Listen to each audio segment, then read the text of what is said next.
अस्सलाम वालेकुम नाज़रीन, मैं हूं डॉक्टर सजाद बुखारी। मुल्क के मुमताज़ सहाफ़ी, सीनियर तज्ज़ियाकार, दानिश्वर, कलमकार, एंकर पर्सन और एक ऐसी शख्सियत जिन्होंने अपने सहाफ़ती सफ़र में वो खिदमात सर अंजाम दी जिसको हमेशा याद रखा जाएगा, और याद भी वही आते हैं जो नाम अमर कर जाते हैं। आज हम बात करने जा रहे हैं आरिफ निज़ामी साहब और सहाफ़ती मैदान में जो उनकी खिदमात हैं, और बिलखुसूस जो सहाफ़ती उनका सफ़र है उसमें बड़ी तगो-दो, बड़ी एफ़र्ट्स जो हैं उन्होंने की हैं। और कौन नहीं जानता आरिफ निज़ामी साहब को। आज हम उनकी शख्सियत पर बात करने जा रहे हैं। नवाए वक्त के बानी और हमीद निज़ामी साहब के फ़र्जंद जो हैं वो चंद माह की अलालत के बाद अपने खालिक हकीकी से जा मिले हैं। आज हम उनकी ज़िंदगी पे बात करेंगे और इनकी जो सहाफ़ती सफ़र है उसमें जो कठिन मराहिल उन्होंने गुजारे हैं उस पर भी आज हम बात करेंगे। वक्त ज़ाया नहीं करूँगा, अपने मेहमानों का तारुफ़ कराऊँ और उनके बड़े करीबी और बड़े देरीना साथी जो हैं वो भी हमारे साथ आज मौजूद हैं। स्टूडियो में हमारे साथ इस वक्त मौजूद हैं जावेद सदीक साहब। किसी तारुफ़ के मोहताज नहीं है, सीनियर सहाफ़ी हैं, तज्ज़ियाकार हैं, कलमकार हैं। बहुत शुक्रिया जावेद सदीक साहब आपका। पीजे मीर साहब ने हमें ज्वाइन किया है। आप एंकर पर्सन हैं, सीनियर सहाफ़ी हैं, तज्ज़ियाकार हैं। आपका भी बहुत बहुत शुक्रिया, आप हमारे साथ मौजूद हैं। इरशाद आरिफ साहब भी हमें स्काइप से ज्वाइन कर चुके हैं। आप भी कलमकार हैं, सीनियर सहाफ़ी हैं। और मुजीबुर रहमान शामी साहब भी इस वक्त हमारे साथ मौजूद हैं। गुफ्तगू का आगाज़ करेंगे। जावेद सदीक साहब आपकी तरफ आएंगे। मुजीबुर रहमान शामी साहब, बहुत शुक्रिया आपका। बहुत मेहरबानी जी। मुजीबुर रहमान शामी साहब, आरिफ निज़ामी साहब की रहलत से पाकिस्तान में सहाफ़त का एक बहुत बड़ा बाब तो बंद हो गया, लेकिन इस खला को पुर करने में कितना अरसा लगेगा, और कुछ खिदमात और आपकी कुर्बत भी बहुत रही है। बताइएगा कैसी जिंदगी उन्होंने गुजारी और क्या उनको एक मशले राह बनाया जा सकता है? देखें, आरिफ निज़ामी साहब एक बड़े बाप के बड़े बेटे थे। हमीद निज़ामी मरहूम के फर्जंदे अर्जमंद, और सहाफत उनको विरसे में मिली थी, लेकिन उन्होंने अपना जो मुकाम बनाया है वो अपनी मेहनत से और हिम्मत से बनाया है। यानी वो इसलिए बड़े अखबार नवीस शुमार नहीं हुए कि उनके वालिद जो थे वो बड़े एडिटर और बड़े अखबार नवीस थे, बल्कि आरिफ निज़ामी साहब ने अपनी भी मेहनत की है। उन्होंने जर्नलिज्म पढ़ा भी, उसमें पोस्ट ग्रेजुएशन भी की, और उसके बाद एक रिपोर्टर के तौर पर अपनी जिंदगी का आगाज किया। और नवाए वक्ती में वो रिपोर्टर रहे, फिर आहिस्ता आहिस्ता आगे बढ़े, एग्जीक्यूटिव एडिटर हुए, और फिर उन्होंने एक अंग्रेजी रोजनामा नेशन जो है वो भी निकाला। नवाए वक्त यूरोप का अखबार, जिसका डिक्लेरेशन खुद यानी हमीद निज़ामी मरहूम ने लिया था, उसका नाम तजवीज़ किया था कि अंग्रेजी अखबार निकलेगा तो नेशन नाम होगा। तो नेशन के एडिटर के तौर पर भी उन्होंने अपनी सलाहियतों को बनवाया। तो वो उर्दू और अंग्रेजी दोनों जुबानों में पर कुदरत रखते थे, और दोनों जुबानों में इज़हार ख्याल कर सकते थे। और रिपोर्टर के तौर पर, एडिटर के तौर पर, फिर कॉलम निगार के तौर पर और मुबस्सर के तौर पर उन्होंने एक अपना लक्ष्य कायम किया, और अपनी बात वो मतानत से करते थे, इस्तदलाल से करते थे, और इसी रवायत को उन्होंने आगे बढ़ाया जो उनके वालिद साहब की रवायत थी, जिसमें दलील को एक बुनियादी अहमियत हासिल होती है और जज्बात जो हैं वो उसके पीछे रहते हैं। तो आरिफ निज़ामी जो है वो एक हमें जोड़ते थे हमीद निज़ामी मरहूम के साथ, और हमें जोड़ते थे जो ज़ात अखलाक पर यकीन रखते हैं, जो किरदार की पुख्तगी पर यकीन रखते हैं, जो इल्म और खबर दोनों को बड़ी बुनियादी अहमियत देते हैं। ठीक। तो इस लिहाज से हम आरिफ निज़ामी साहब को याद करेंगे कि उन्होंने मतानत के साथ और संजीदगी के साथ अपने प्रोफेशन के साथ वस्तगी और एक अच्छी रवायत और अच्छी मिसाल छोड़कर, तो हमारे अखबार नवीस हैं वो उनसे बहुत कुछ सीख सकते हैं। ईमानदारी से बात करने का सीख सकते हैं, दलील से बात करने का सीख सकते हैं, अल्जाम और दुश्मन से गुरेज करते हुए तनकीद का फर्क सीख सकते हैं, और ऐसी तनकीद मुखातिब को गुस्सा ना आए बल्कि वो भी कुछ सोचने पर मजबूर हो जाए। तो आरिफ निजामी है वो एक इस लिहाज से हमारी सहाफत का हुस्न थे और उसका वकार थे, और इस हवाले से हम उन्हें याद रखेंगे और खराज तहसीन पेश करते रहेंगे। अच्छा शामी साहब, ये बताइएगा अब कि आपने उनकी ज़िंदगी के बारे में, उनके सहाफ़ती सफ़र और उनके वालिद साहब मोहतरम का जो किरदार और कंट्रीब्यूशन है उसका जिक्र भी किया। बहैसियत इंसान, बहैसियत दोस्त, आपने उनको कैसा पाया?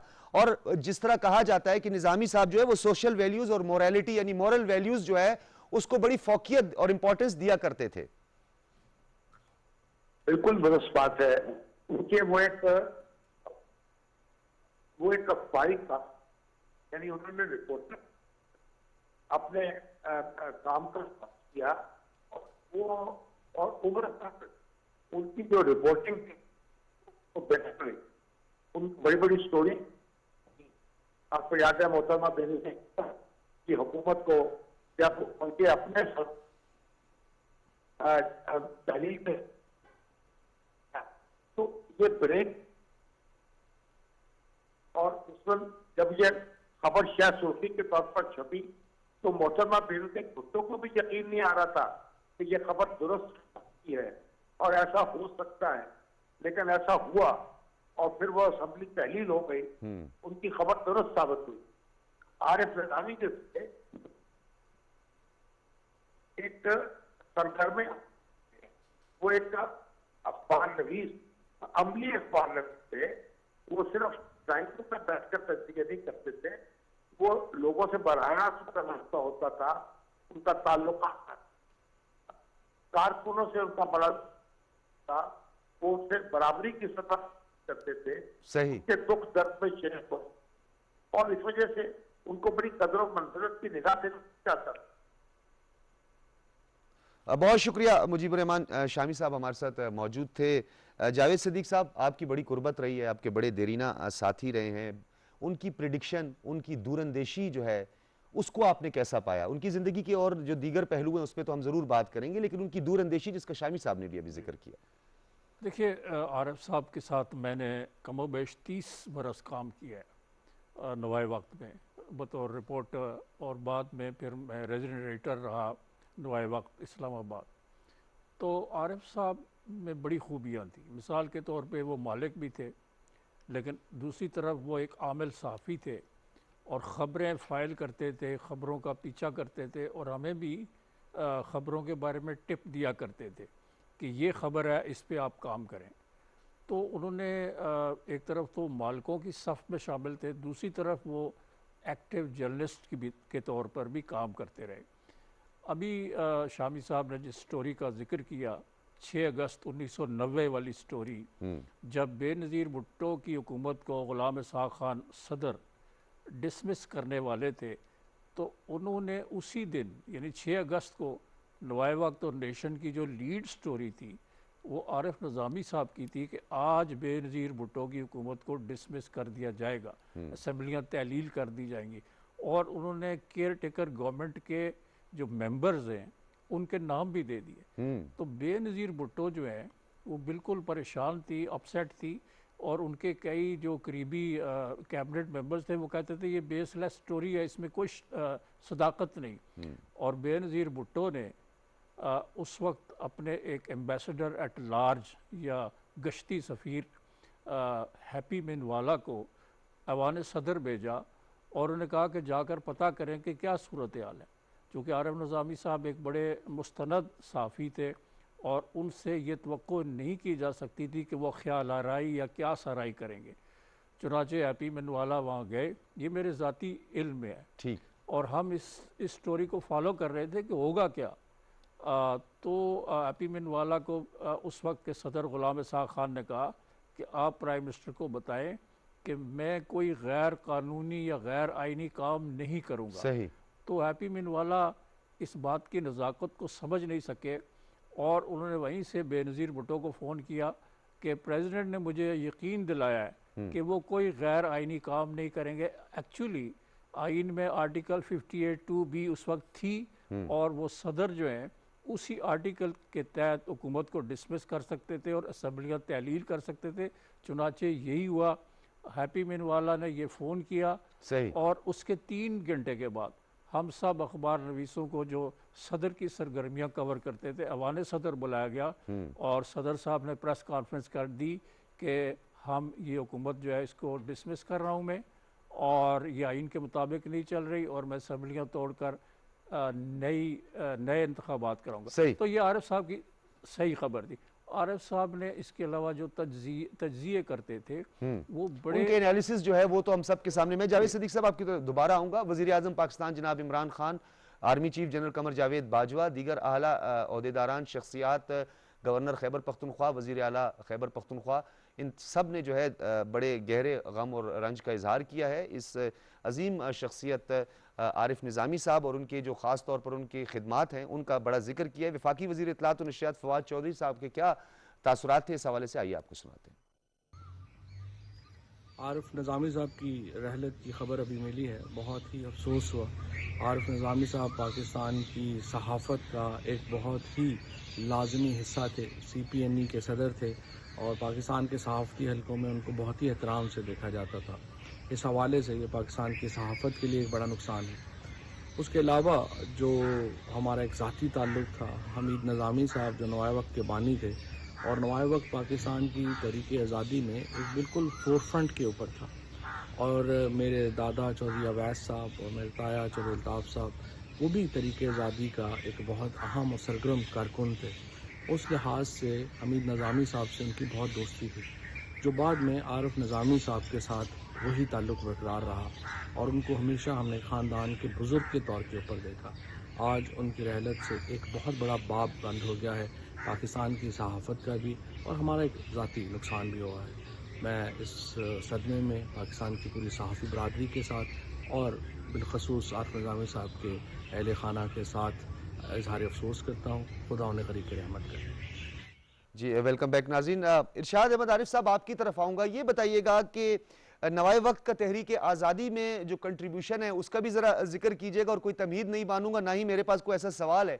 आरिफ निज़ामी साहब की आपकी कुर्बत और तजर्बात आपके रहे उनके साथ, कैसा पाया बहैसियत आपने इंसान, कैसा पाया?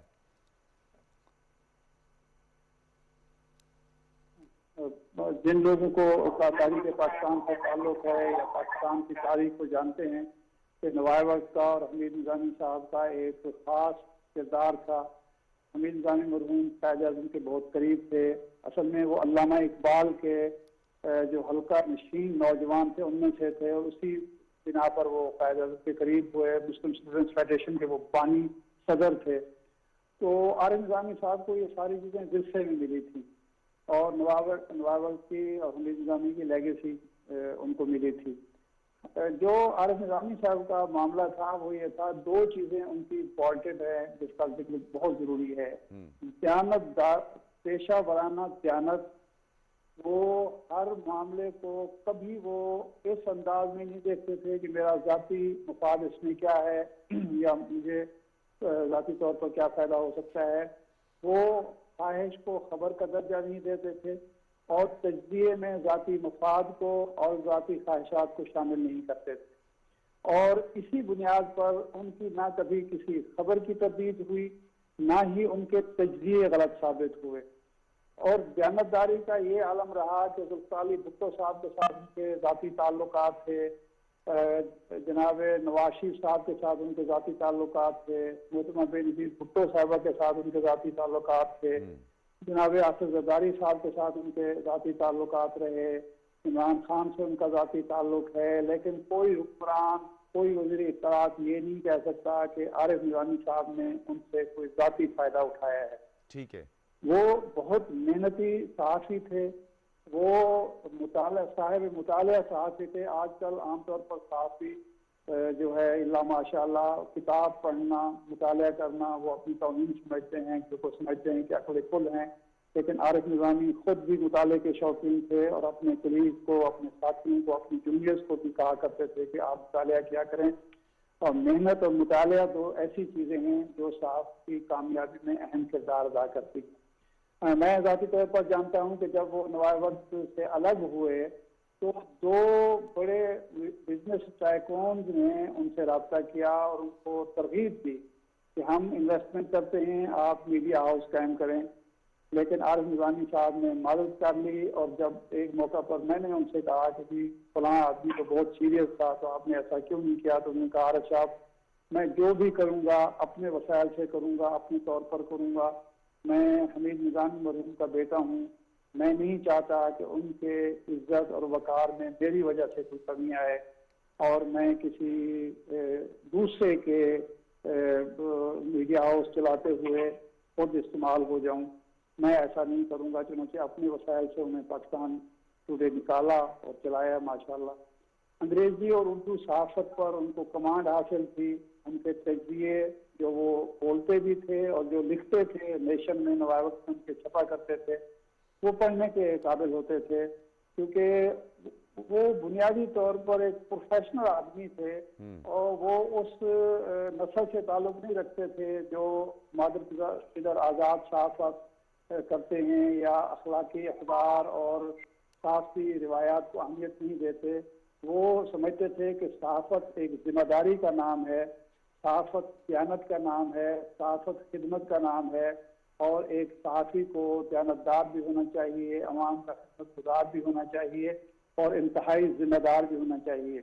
और उसको अपने अगर वो आज़ादी को इस्तेमाल करता है, आज़ादी सहाफत को इस्तेमाल करता है, तो फिर उसके लिए उसको कुर्बानी भी देनी चाहिए। ये नहीं होगा कि वो सहाफत करे, अपनी आज़ादी का वो दिफा करने के काबिल ना हो या कोई कुर्बानी देने के लायक ना हो। आरिफ निज़ामी साहब जो थे वो आज के जो नौजवान सहाफ़ी हैं उनका हकीकी मानों में आइडियल थे कि उन्होंने एक, जैसा सानी साहब कह रहे थे कि मतानत के साथ सहाफत को आगे बढ़ाया। अब शोहरत के लिए, मकबूलियत के लिए वो उस सतह पर नहीं उतरे जिस तरह के आजकल का एक रिवाज चल पड़ा है। उन्होंने खबर देते हुए भी तमाम पहलुओं को सामने रखा और इस बात का एहतमाम किया कि उसकी तब्दील ना हो सके। उन्हें कभी अपनी खबर की वजाहत नहीं करनी पड़ी। उनके तजज़िये जो होते थे वो इंतहाई मुतवाज़िन होते थे, वो तवाज़ुन बरकरार रखते थे। ज़ाती ताल्लुकात खबर के इशाअत में रुकावट नहीं बनते थे और ज़ाती मफादात तजज़िये में जो गिलावट का बायस नहीं बनते थे। वो तजिया करते थे, ताल्लुकात से मुफादात से बालातर होकर वो खबर देते थे, ताल्लुकात से मुफादात से बालातर होकर। सही। और उसकी वजह से वो लोग नाराज भी उनसे होते थे। लेकिन ये बहरहाल उनका कमाल था कि जिन लोगों के बारे में वो खबर देते थे उनके साथ उनके ताल्लुकात मुतासिर नहीं होते थे, क्योंकि वो समझते थे सही। उन्होंने खबर जो है जो दी है, ये जो तजिया किया है, हमारे खिलाफ भी अगर बात की है, उसमें कोई जाती अनाज का, जाती मफाद का कोई शायबा नहीं है। वो एक जानबदार सहाफ़ी के तौर पर प्रोफेशनल। ठीक है इरशाद आरिफ साहब, मैं आपकी तरफ दोबारा आऊँगा। आपने बड़े मुफस्सल अंदाज में और उनकी जो अपनी पूरी ज़िंदगी थी उस पर जो आपने जिस तरह रोशनी डाली, तो उसके कई पहलू आपने उजागर किए। उनमें से चंद पहलू जो हैं वो हम अपने प्रोग्राम का हिस्सा भी बनाएंगे। पीजे मीर साहब, ये बताइएगा, ये ख्वाहिशात और मफादात को पीछे रखकर और अपने सहाफ़ती सफ़र में उन्होंने सच्चाई और लॉयल्टी और डेड ऑनेस्ट रहे, वो इसके पीछे कौन सा जज्बा कार फरमा था? उनके वालिद साहब मरहूम मोहतरम हमीद निज़ामी साहब, वो मोरूसी जो सहाफ़त है वो इसके पीछे कार फरमा थी, या उनका जज्बा सहाफ़त था? कौन से ऐसे आमिल कार फरमा थे जिनकी वजह से आज उनको इतना याद किया जा रहा है, इतना उनको जो पूरे सहाफ़ती हल्के हैं आज उसमें सफ़े मातम की एक कैफियत हमें नजर आ रही है? पीजे मीर साहब। मैं आपको एक चीज बताता हूँ कि इनके वालिद के साथ इंटरेक्शन होता था बड़ा छोटा।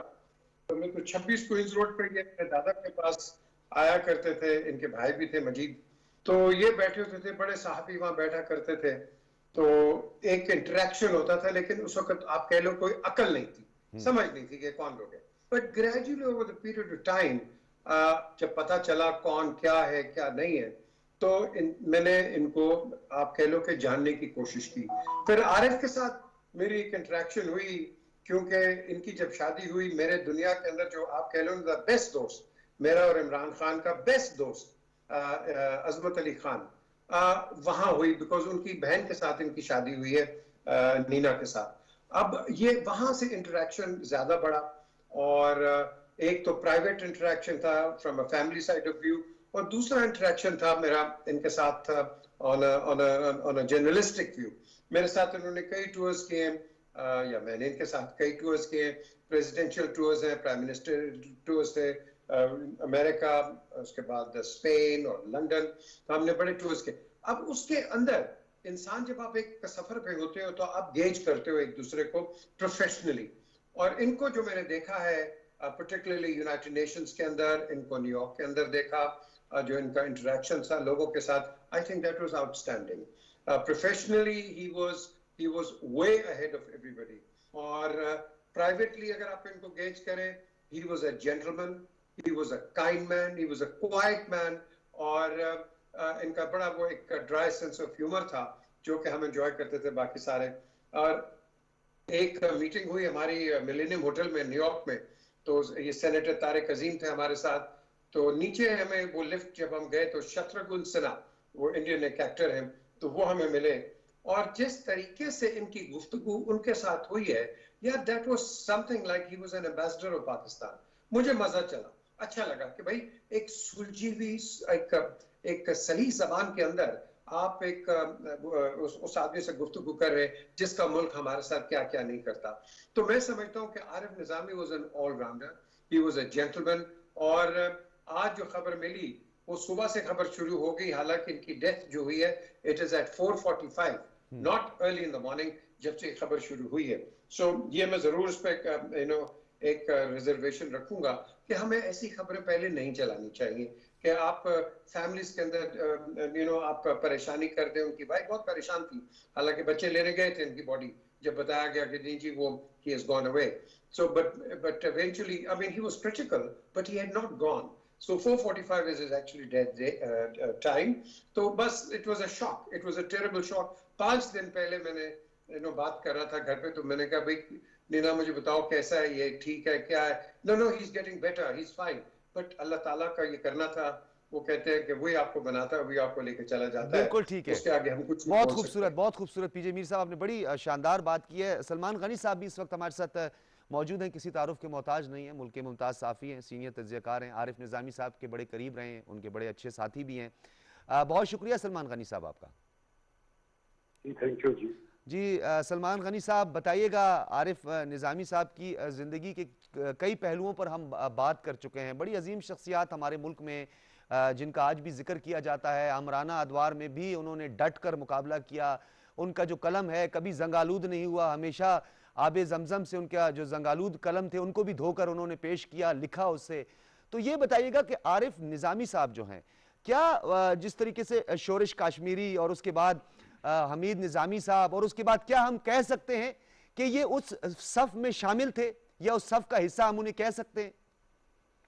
देखें, जैसे आपने बात की है कि आरिफ निज़ामी साहब की सहाफत को अगर आपने समझना होगा तो सबसे उनका प्लस पॉइंट ये था कि वो अपनी सहाफत के हवाले से यकसू और संजीदा थे। जो बात दिल में थी वो कह डालते थे। इंटरव्यू करते थे तो बड़े खूबसूरत अंदाज में बड़ा मुश्किल सवाल बड़े आसान लफ्जों में बयान करते थे। लेकिन मैं समझता हूँ कि दुनिया में आने वाला जो भी शख्स होता है उसे वापस लौट के अपने रब के पास जाना होता है, और जिंदगी का सफर हम इसे कहते हैं। लेकिन खुशकिस्मत तरीन लोग वो होते हैं कि जो जब दुनिया से जाते हैं तो लोग वो अपने नकूश दुनिया पे छोड़ के जाते हैं। लोग इनके किरदार की, उनकी खिदमात का इतराफ करते हैं। मैं समझता हूँ कि आरिफ निज़ामी साहब एक गैर मामूली सलाहियतों के हामिल शख्स थे। उन्होंने सहाफत का आगाज बतौर रिपोर्टर किया कि वो पंजाब यूनिवर्सिटी मास कम्युनिकेशन के स्टूडेंट थे और साथ वो रिपोर्टिंग करते थे। फिर वो एडिटर बने, फिर वो मालिक एडिटर भी बने, लेकिन उन्होंने अपने अंदर का रिपोर्टर नहीं मरने दिया कि वो आखिरी लम्हे तक एक पाकिस्तान के बेलौस तज्जिया निगार थे, लेकिन उनके पास खबर होती थी। और आपको याद होगा कि उनकी एक खबर ने पाकिस्तान में तहलका मचा दिया था। बेनज़ीर भुट्टो साहबा की हुकूमत की खबर उन्होंने दी कि अगले 24 घंटों में वो हुकूमत सरदार फारूक खान लगारी खत्म कर रहे हैं।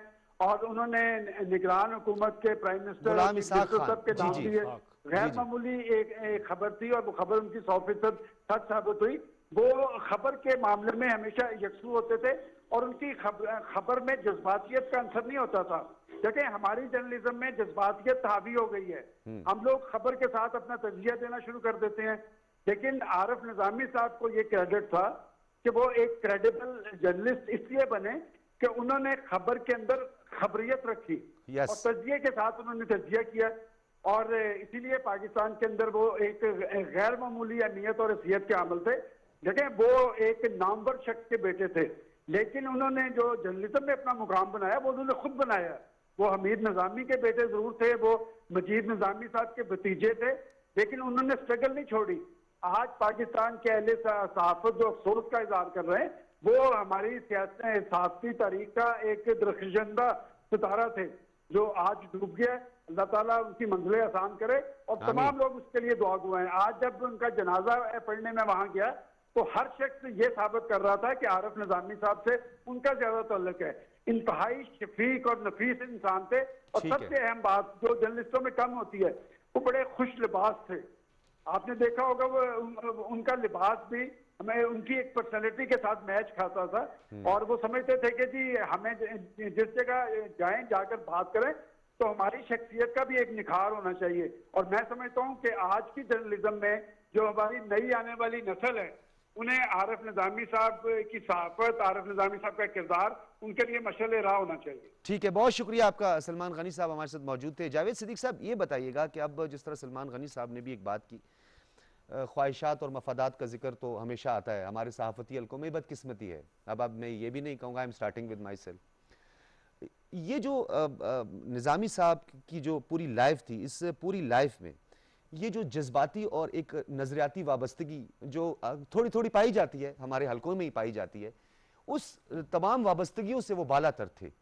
वजूहात क्या थी इसकी कि कहीं कोई नज़रियाती और जज्बाती उनकी वाबस्तगी किसी एक ग्रोह या ग्रुप के साथ नहीं दिखाई देती थी? देखिए, एक ऑब्जेक्टिव जर्नलिज्म जो है, गैर जानबदाराना मारूजी सहाफ़त जो है, उसका तकाजा ये है कि आप किसी तरफ आपका झुकाव ना हो। नवाए वक्त एक नज़रियाती अखबार था और रहा है, और उस अखबार में उसकी ख़ास पहचान और तशख़्ख़ुस था कि वो नज़रिया पाकिस्तान और इस्लाम से उसकी एक वाबस्तगी थी। और ये अखबार निकला भी उस वक्त था जब तहरीक पाकिस्तान उरूज पे थी, और कायद आज़म मोहम्मद अली जिन्ना मरहूम ने उनके वालिद मोहतरम जनाब हमीद निज़ामी को बुला के कहा कि आप पंजाब के नौजवानों के लिए एक अखबार निकालें। तो ये अखबार इस तरह शुरू हुआ और ये तहरीक पाकिस्तान के साथ साथ चलता रहा।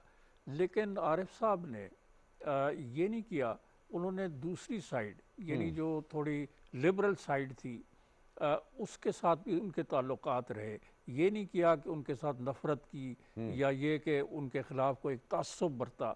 उनकी स्टोरीज़ में अगरचे कोई किसी की तरफ कोई झुकाव नहीं था, किसी से कोई ताल्लुक स्पेसिफिक आइडियोलॉजी लेकर उन्होंने कभी कलम का इस्तेमाल इस तरह नहीं किया। लेकिन वो बहुत अच्छे जर्नलिस्ट थे, और उनमें खूबी ये थी कि वो हर जर्नलिस्ट के साथ, हर वेल इन्फॉर्म्ड जर्नलिस्ट के साथ उनके ताल्लुकात होते थे।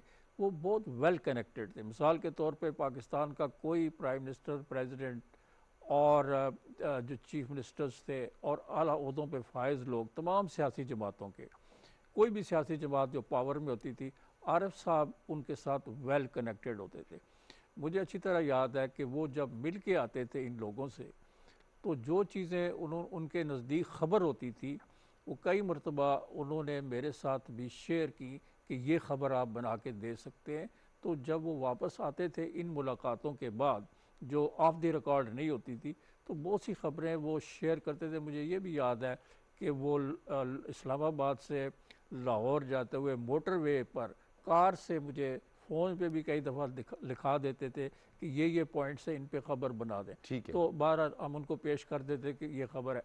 तो उनमें एक अच्छी खूबी की बात ये थी कि वो हर तबका फ़िक्र के रिपोर्टर से ताल्लुक़ रखते थे, क्योंकि वो वेल इन्फॉर्म्ड रहना चाहते थे। वो ये नहीं देखते थे कि ये किस अखबार का रिपोर्टर है, इसका किस नज़रिए से ताल्लुक़ है, किस तरफ इसका झुकाव है, क्या इसका नज़रिया है। सब के साथ उनके he was very well connected, और वेल कनेक्टेड के अलावा वो he use to rub shoulders with the top notchers of the country. मुल्क का कोई ऐसा सियासी लीडर नहीं जिसके निज़ामी साहब, आरिफ साहब के साथ ताल्लुकात नहीं थे और मुलाकातें नहीं थी, और वो उनके साथ ख़बरें भी शेयर करते थे, इंफॉर्मेशन शेयर करते थे। तो ये उनकी बड़ी खूबी थी कि एक बहुत ही पुख्ता कार साफ़ी थे, और बहुत सी बातें जो उनको बताई जाती थी कि ये नहीं कहनी, या ये मुल्क के मफाद में नहीं है या कौम के मफाद में नहीं है, तो वो ख़बरें वो नहीं देते थे, वो नहीं शाया करते थे। तो उनमें बड़ी खूबियाँ थी। He was a very very good journalist, very seasoned journalist. ठीक है। और मैंने जैसे कहा कि वो मालिक भी थे, लेकिन एट द सेम टाइम वो रिपोर्टर भी थे। ये जो आपने नुक्ता बात की है ना, जिस नुक्ते पे आपने बात की है, मैं चाहूंगा इरशाद आरिफ साहब आप इस पे थोड़ा रोशनी डालिएगा। जिस तरह अभी हमारे जावेद सदीक साहब ने भी कहा, सलमान गनी साहब ने भी यही बात की कि उनकी क्रेडिबिलिटी या उनकी वेल इंफॉर्मेशन या वेल इन्फॉर्म्ड होने की एक बड़ी वजह ये भी थी कि वो एक एडिटर होने के बावजूद भी और इतने अच्छे पोर्टफोलियोज के बावजूद भी उनकी जो टोन थी या जो उनका काम था, वो रिपोर्टर, एज ए रिपोर्टर ही वो काम करते थे। तो आप क्या समझते हैं कि वो मादा या वो जो एक जज्बा उनके अंदर मौजूद था, ये ही क्रेडिबिलिटी की उनकी सबसे बड़ी वजह थी? देखिए, बात यह है कि एडिटर जो होता है वो बेसिकली रिपोर्टर भी होता है, न्यूज एडिटर भी होता है और मैगजीन एडिटर भी होता है। अगर एक एडिटर वेल इन्फॉर्म नहीं होगा तो वो अपने रिपोर्टर की खबर को कैसे चेक करेगा, अपने न्यूज एडिटर का जो खबर वो दे रहा है उसको कैसे चेक करेगा। उसकी वेल इन्फॉर्म होना तो एक एडिटर के लिए बहुत जरूरी है, इसके बगैर वो एडिटर हो ही नहीं सकता। और ये आम हर जो एडिटर होता है वो वेल इन्फॉर्म होता है, उसके ताल्लुकात भी होते हैं। असल जो चीज़ आरिफ साहब को मुमताज करती थी दूसरे लोग से कि वो ताल्लुकात को इस्तेमाल करते थे अपने प्रोफेशन के लिए, अपनी ज़ात के लिए इस्तेमाल नहीं करते थे, अपने मफाद के लिए इस्तेमाल नहीं करते थे, अपनी ख्वाहिशात के लिए इस्तेमाल नहीं करते थे। एक चीज़।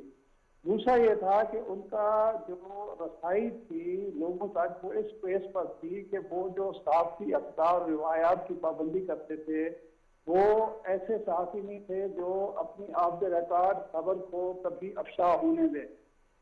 एक खबर का तो सबको इल्म है कि 93 में उन्होंने जो खबर दी कि असम्बलियाँ तहलील करने का गुलाम इसहाक मंसूबा, लेकिन ये बहुत कम लोगों को इल्म है कि जब फारूक लिगारी साहब ने असम्बलियाँ बर्खास्त करनी थी, वो खबर भी आरिफ निज़ामी साहब के पास मौजूद थी, लेकिन वो खबर उन्हें नहीं दी थी।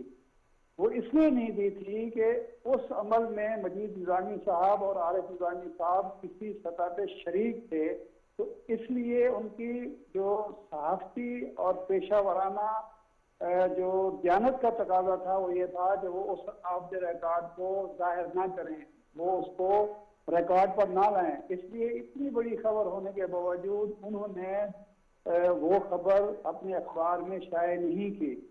और हम लोगों ने, जो हम उनके साथी थे, हमने गिला किया मजीद निज़ामी सर से। मैंने खुद कहा, मैंने कहा इतनी बड़ी खबर थी। उन्होंने कहा नहीं, ये मुनासिब नहीं था, क्योंकि मैं उस अमल का हिस्सा था, मेरी मालूमात दोनों तरफ से मुझ पर एतमाद किया गया था, तो इसलिए मैं वो खबर आरिफ निज़ामी को मैंने रोक दिया था। आरिफ निज़ामी साहब के पास वो तकरीर भी मौजूद थी जो बाद में फारूक लिगारी साहब ने की, उसके निकात तक मौजूद थे। तो जब एक एडिटर इस हद तक प्रोफेशनल होगा, इस हद तक उसके अंदर प्रोफेशनल ऑनेस्टी होगी, तो उसके बाद जाहिर है उसके पास खबरें दौड़ कर आएंगी।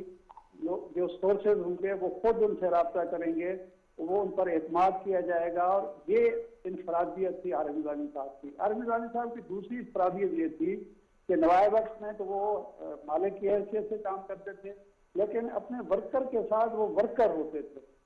मुझे याद है कि जब मैं नवाब वक्त में था तो हम 1 महीने के बाद आरिफ साहब एडिटोरियल, नवाब वक्त के एडिटोरियल और नेशन के एडिटोरियल स्टाफ के साथ मिलकर हम एक मुश्तरका खाना करते थे।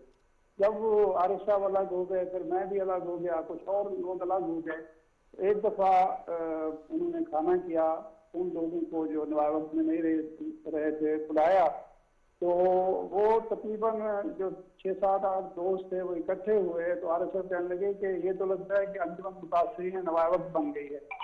और फिर उनका ये मामूल रहा पिछले तकरीबन 2 साल पहले तक। जब ये कोरोना आया तो फिर वो मामूल खत्म हो गया कि हम हर महीने 1.5 महीने के बाद वो जमा होते थे जिमखाना क्लब में।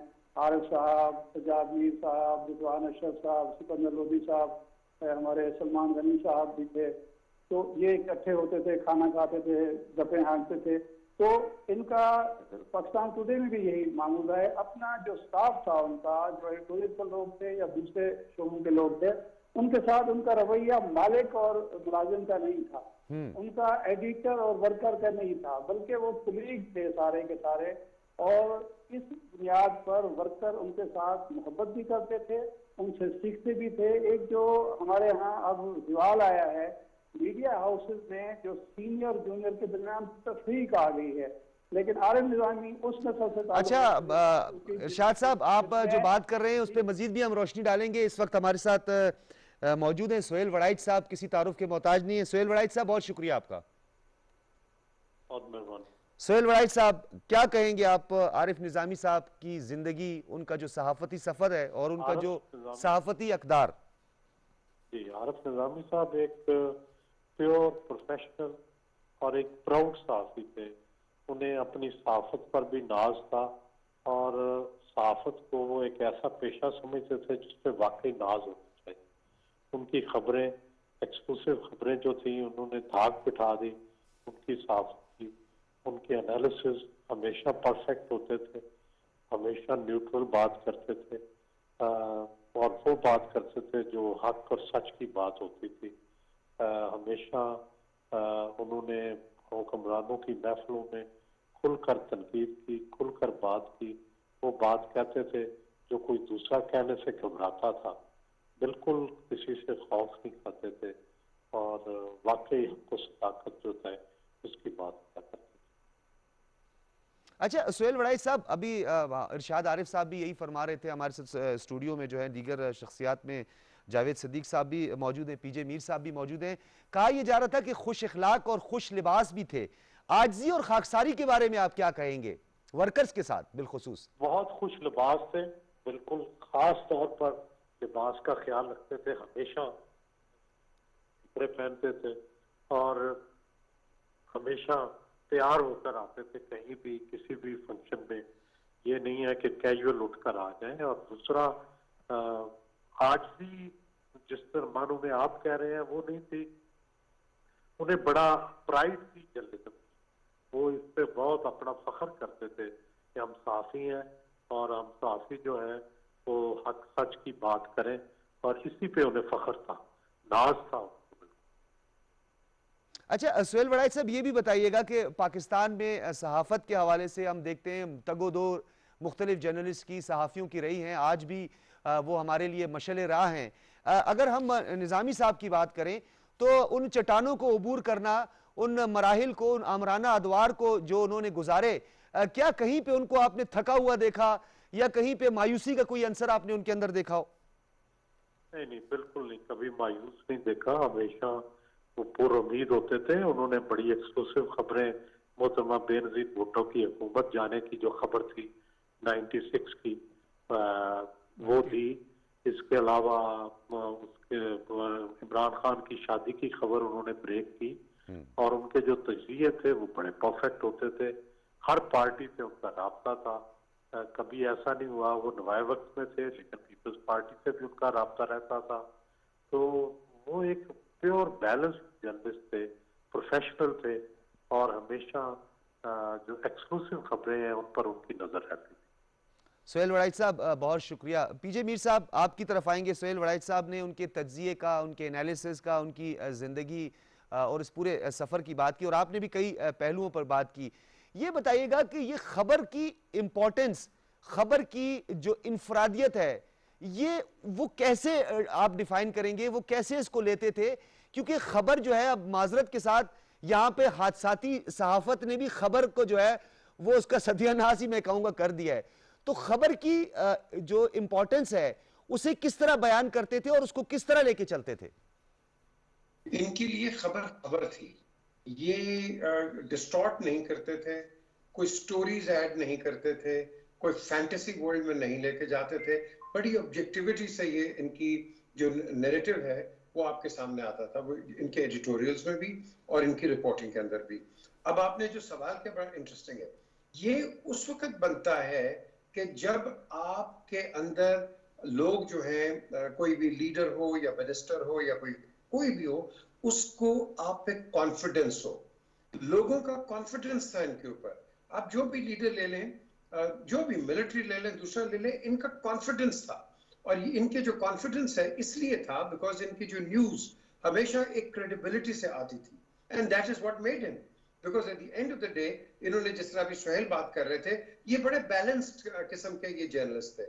ये बड़ी बैलेंस अपनी न्यूज निकालते थे बिकॉज इनका ताल्लुक हर एक के साथ था, और इन्होंने निकालनी न्यूज वही है जो कि करेक्ट न्यूज है, उसके अंदर डिस्टॉर्शन नहीं डालनी। और यही वजह है कि उनको ऑल अराउंड, आप कह लो गवर्नमेंट्स भी ले लो, सिटिंग गवर्नमेंट्स ले लो, ऑपोजिशंस ले लो, सारों को इन पे एतमाद और एक रिस्पेक्ट था।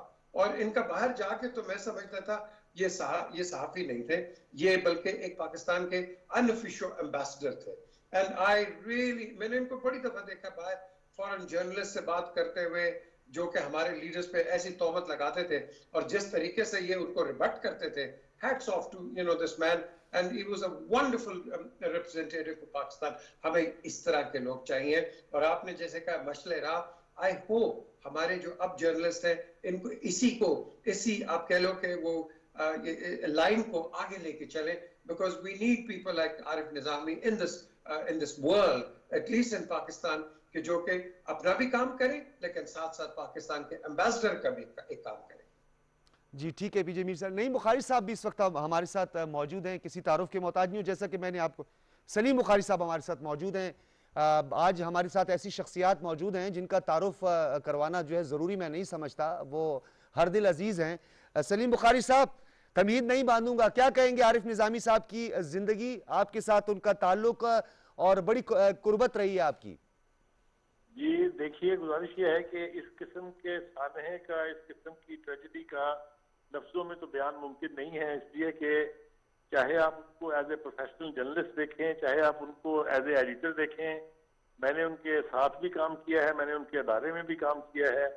उनके प्रोफेशनलिज्म का मैच जो है बहुत मुश्किल से आपको नजर आएगा पाकिस्तान की सहाफत में। और उसकी सबसे बड़ी वजह यह है कि वो एक ऐसे शख्स का बेटा था जिसने पाकिस्तान में जर्नलिज्म की एक तरह से बुनियाद रखी थी। अगर आपको याद हो, हमीद निजामी साहब ने नवाए वक्त जैसा अदारा जो है उसकी बुनियाद रखी थी, और वो फ्लैग जो है उसके ये आरिफ निजामी साहब बिल्कुल सही मानों में फ्लैग बैरियर बने, और उन्होंने यानी एज ए फ्लैग बेरर जो नाम कमाया है अपना, वो किसी तारफ का मोहताज नहीं है। उनको अगर आप एज ए जर्नलिस्ट देखें, उन्होंने इंतहाई सेंसिटिव मौकों के ऊपर, जब सियासी रद्दोबदल हो रहा होता है, उस वक्त उन्होंने जो रिपोर्टिंग की वो इंतहाई रिलायबल, वेल सोर्स, और कभी आज तक ये नहीं हुआ कि उनकी कोई ब्रेकिंग न्यूज हो और वो फिर बाउंस हो गई हो। ये मेरे ख्याल से बहुत कम जर्नलिस्टों में क्वालिटी होती है। और दूसरी बात ये कि एज ए इंसान अगर आप देखें उनको, तो वो बहुत ही शुष्ता गुफ्तगू करने वाले, सॉफ्ट स्पोकन और वेरी इम्प्रेसिव, उनका जो आर्गूमेंट होता था that was always very impressive. मैं एज ए दोस्त और एज ए यानी कलीग उनके हर तरह से उनको मिस करूंगा। और मेरा ख्याल ये है कि जो हमारी नेक्स्ट जनरेशन हैं जो इस वक्त यानी सहाफत को ज्वाइन कर रही हैं, उन्हें चाहिए कि वो उनका जो कैरियर है उससे जरूर डिराइव करें स्ट्रेंथ, क्योंकि वो हर तरह से एनबीएबल है। तो मैं समझता हूँ उनका जो लॉस है उसको पूरा करना बहुत मुश्किल है। अच्छा सलीम बुखारी साहब, ये भी बताइएगा कि पाकिस्तान की सालमियत को लेकर हम बात करें या पाकिस्तान में समाजी नाइंसाफियों की बात करें, समाजी बुराइयों की बात करें, नवाए वक्त का क्या रोल रहा है? देखिए, नवाए वक्त के रोल का भी तारफ कराने की जरूरत नहीं है। एक तो ये कि नजरिया पाकिस्तान का कस्टोडियन था ये अदारा। इस अदारे ने हमेशा जो पाकिस्तान की आइडियोलॉजी है उसका दिफा किया है, उसको प्रमोट किया है, उसको प्रोजेक्ट किया है।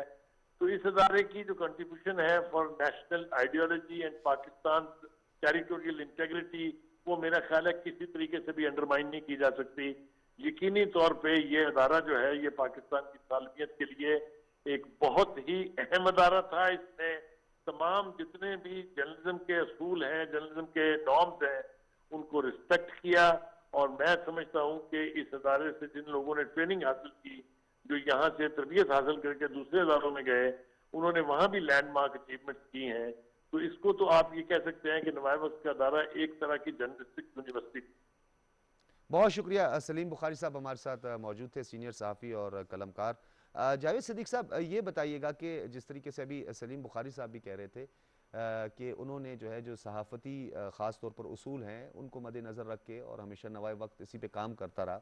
ये बताइएगा इलेक्ट्रॉनिक मीडिया का उनका एक एक्सपीरियंस। हम आम फैम ये कहते हैं कि जी इलेक्ट्रॉनिक मीडिया और प्रिंट मीडिया जब आप कि एक शिफ्ट होता है तो थोड़ी सी हर्डल्स पैदा होती हैं। आप तो बहुत करीब रहे हैं इलेक्ट्रॉनिक मीडिया में, उनका एक्सपीरियंस और वहां पर आकर उनका एनालिसिस। एक तो आप जब डेस्क पे होते हैं या एज ए रिपोर्टर काम करते हैं तो वो तजर्बा थोड़ा सा मुख्तलिफ होता है, इस हवाले से उनका तजर्बा आपने कैसे पाया? मैं समझता हूँ कि जो साफ़ी है, चाहे वो प्रिंट मीडिया में है चाहे इलेक्ट्रॉनिक मीडिया में, उसको ख़बर का जो सेंस है और उस ख़बर से मुतालिक फिर उसकी बुनियाद पे जो तज्ज़िया है, वो चाहे प्रिंट मीडिया में और इलेक्ट्रॉनिक मीडिया में।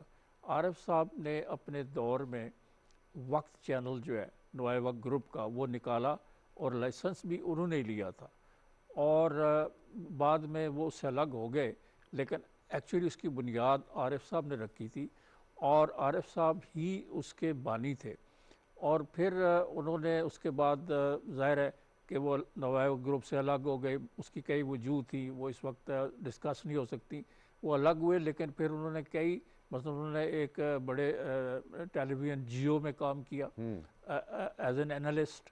फिर वो अभी भी एक चैनल पे काम कर रहे थे, लेकिन वो कभी भूलते नहीं थे, नवाए वक्त का जिक्र हर जगह पे करते थे। इसलिए कि उनकी पहचान थी, उनके वालिद ने नवाए वक्त शुरू किया था, तो नवाए वक्त और उनका चोली दामन का साथ था, और जाहिर है कि वो उससे वेल कनेक्टेड थे, उसका हिस्सा थे, इंटीग्रल पार्ट थे। ठीक है। तो उससे वो नहीं, और उनकी पहचान ही वही थी। लेकिन उन्होंने जो कुछ सीखा जर्नलिज्म में वो नवाए वक्त से ही सीखा। नवाए वक्त ही उनकी यूनिवर्सिटी थी, वहीं से उन्होंने सीखा, उनकी पहचान वही थी। लेकिन मैं समझता हूँ कि इलेक्ट्रॉनिक मीडिया में भी उन्होंने नाम कमाया। उनके तज्ज़िये जो है ना वो बहुत तवज्जो से सुने जाते थे, चाहे हुक्मरान हो चाहे अपोजिशन हो, और वो तज्जियों के अंदर अच्छा भी। अब थोड़ी सी, क्योंकि इसकी अंदाज़े बयां पर भी हम चाहते हैं कि कंक्लूड अब करेंगे इरशाद आरिफ साहब, जरा कंक्लूड कर दीजिएगा इरशाद आरिफ साहब। मैंने वही सवाल आपकी तरफ भी लेकर आ रहा हूँ, प्रिंट और इलेक्ट्रॉनिक मीडिया का एक्सपीरियंस, खास तौर पर अंदाज़े बयां, बात वो हो जो दिल में उतर जाए। तो जो प्रिंट मीडिया में जो कुछ होता है या लिखारी या कलमकार करते हैं वो अपने कलम के जरिए करते हैं, लेकिन बोलने का अंदाज और बात ऐसी और गुफ्तगू ऐसी हो, एनालिसिस ऐसा हो जो दिल को छू ले या दिल में उतर जाए, इस सलाहियत से कितने भरपूर थे? ये प्रिंट मीडिया में जो बात तफसील से की जाती है वो इलेक्ट्रॉनिक मीडिया में इख्तिसार के साथ की जाती है। और आरिफ निज़ामी साहब का कमाल ये था कि वो पूरी पॉइंट बात करते थे, बड़ी सलीस और रवां अंदाज में बात करते थे, आम फहम बात होती थी, लेकिन उसके पीछे एक लॉजिक होती थी, दलील होती थी, और उसके साथ ही साथ उस लॉजिक और दलील के साथ साथ वो उनके पास एक जो डेप्थ इन डेप्थ इंफॉर्मेशन मौजूद होती थी। अगर आपके पास इन डेप्थ इंफॉर्मेशन मौजूद हो, आपको अल्लाह तबारक तआला ने दलील और लॉजिक की कुव्वत अता की हो, तो उसके बाद इलेक्ट्रॉनिक मीडिया पे आपका जौहर खुलता है। और यही आरिफ निज़ामी साहब के साथ हुआ कि जब वो नवाए वक्त से अलग हुए तो बहुत सारे लोगों का ख्याल ये था कि नवाए वक्त उनकी पहचान थी, वो नवाए वक्त से पैदा हुए थे, नवाए वक्त की वजह से आरिफ निज़ामी बने थे, तो अब शायद उनका आफ्ताब गुरूब हो गया है। लेकिन सारी दुनिया जानती है कि नवाए वक्त से अलग होने के बाद उनके जौहर मजीद खुले, उनकी शोहरत में इजाफा हुआ, उनकी इज्जत में इजाफा हुआ, उनके वकार में इजाफा हुआ, और लोगों ने ये समझा कि ये आरिफ निज़ामी जो है ये सिर्फ हमीद निज़ामी की वजह से आरिफ निज़ामी नहीं है और नवाए वक्त की वजह से आरिफ निज़ामी नहीं है, बल्कि जो खुदादाद सलाहियतें उनके पास हैं उनका उसने इजहार किया है और अपनी अलग शनाख्त बनाई है। आज आरिफ निज़ामी के बारे में मुख्तलिफ ख्याल लोग जो बातें कर रहे हैं, जो गुफ्तगू कर रहे हैं, जो इजहार गम हो रहा है, वो उनकी हर दिल अजीज। अच्छा इरशाद आरिफ साहब, आखिर में मुझे उनकी शख्सियत का भी सर मुझे वन लाइनर बताइएगा कि उनका सियासी जो सफर था, एक मुख्तसर सियासी सफर था उनका, वो केयर टेकर सेटअप का हिस्सा भी रहे हैं, क्या शेयर करते थे, क्या कहते थे? बिल्कुल मुख्तलिफ था, मुश्किल था उनके लिए या आसानी से ये सफर तय किया? नहीं, बिल्कुल बिल्कुल मुश्किल नहीं था, इसलिए कि वो बड़े इज्जत वकार के साथ वो उन्होंने 60 दिन के जो अरसा था वो गुजारा है। यानी उनकी अजमत का आप इस अंदाजा इससे लगाएं कि जब वो वजीर बने, वजीर इत्तलात और नशियात बने, तो उनसे कहा गया, उनके जो स्टाफ के लोग थे कि जी आप अखबारात के दफातर का, मीडिया हाउस का दौरा करेंगे तो कहाँ से आगाज करेंगे। लोगों का ठीक ख्याल है। था कि चूंकि वजीर बनने से पहले वो जी और इरशाद आरिफ साहब, जी तो चाहता है कि एक तवील गुफ्तगू की जाए, एक तवील नशिस्त इस पे हो, क्योंकि हम जितनी भी उनकी तारीफ करें, उनके सहाफती सफर का जिक्र करें और उनकी इनफरादियत का जिक्र करें या उसे जेर बहस लाएं, वक्त बहुत कम है हमारे पास। फिर किसी दिन इस पर मजीद भी तफसील से बात करेंगे। आपका बहुत शुक्रिया जावेद सदीक साहब, आपका बहुत शुक्रिया पीजे मीर साहब आपका, और जिन हजरात ने और जिन शख्सियात ने और जिन्होंने सहाफ़ती मैदान में अपना लोहा मनवाया आज हमारे साथ मौजूद थे, आप तमाम का बहुत शुक्रिया। एक बात मैं यहाँ पे ज़रूर कहूँगा, शोरा से मेरी बड़ी मोहब्बत है और मैं मेरे कुछ शोरा के साथ कुर्बत भी रही है। तो मीर तकी मीर जो है मुझे बहुत पसंद है, अक्सर मैं उनका एक शेर अपने प्रोग्राम में उसका जिक्र करता हूँ, लेकिन आज उस शेर को मैं दोबारा दोहराना चाहता हूँ कि बारे दुनिया में रहो गमज़दा या शाद रहो, बारे दुनिया में रहो गमज़दा या शाद रहो, ऐसा कुछ करके चलो यहाँ कि बहुत याद रहो। इजाज़त दीजिए, अल्लाह हाफिज़।